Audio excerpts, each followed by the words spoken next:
It's not stressful for me. Personally, I think it's the easiest just because I've been doing that exact same vault since I was like 8. That's when I learned it. So it's never really changed. Yeah, I mean, I guess it just goes to show that it is really hard. I mean, so many repetitions of it. Because you just have to practice it a lot to get it down. I don't even know if I say anything to myself. I know that when people cheer, I don't really hear it. I hear it, but it's not like I'm paying attention to it. I guess the only thing I think about in the air is my landing. It's just being aware of when it's gonna happen.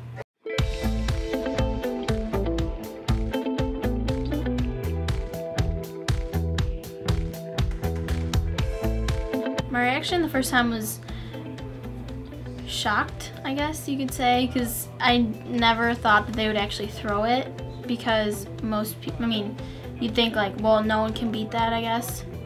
So I was shocked and relieved almost, because that's been a goal of mine, is to get a 10. Since my freshman year I got a 9.9. It's so close. So, I was just really excited. I'm like, oh my, she really did it. But it was wow, that vault was just, she just went up in the air. Her body was nice and tight. She stuck that landing. It was beautiful. And then the second time was even more exciting because she did it again. And then last week, she did it again. So it was great. And to see the reaction of different judges too. The first time it was one panel of judges, and then the next meet was another panel of judges, and then the last time again, 2 different people. So it's just kind of neat to see more than one person has seen that happen. Well, you got to do it again. And every time you go to a meet, it's a little different. You have different judges. They may see it a little differently. You got to try and press them, and that's what was kind of neat, that she got it 3 different times with 3 different judges. The closest thing I could get a 10 on is beam, because I've gotten 9.7s or 9.75s, but I think it's a lot easier to get them on vault because it's so fast. It happens so fast, and really one of the things they can take off of is the landing. Obviously, it's the most obvious to anybody who's watching. So I think even for the judges, because sometimes they're really close, so it's well, it looks good in the air and they land good.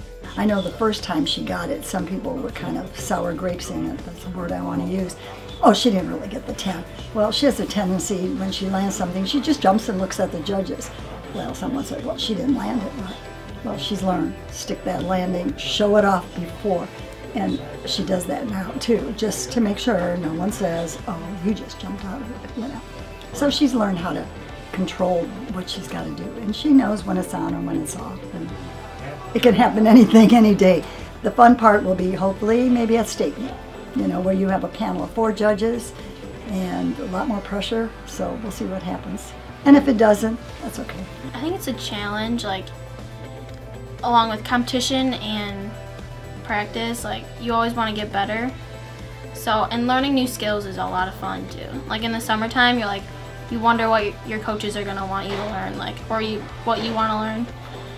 And I mean, if you think about it, you practice so many hours a week that it's you go to compete for 1 minute and 30 seconds, and that just goes to show how hard you've worked or what you need to do to get better. So it's kind of there's always something more to do.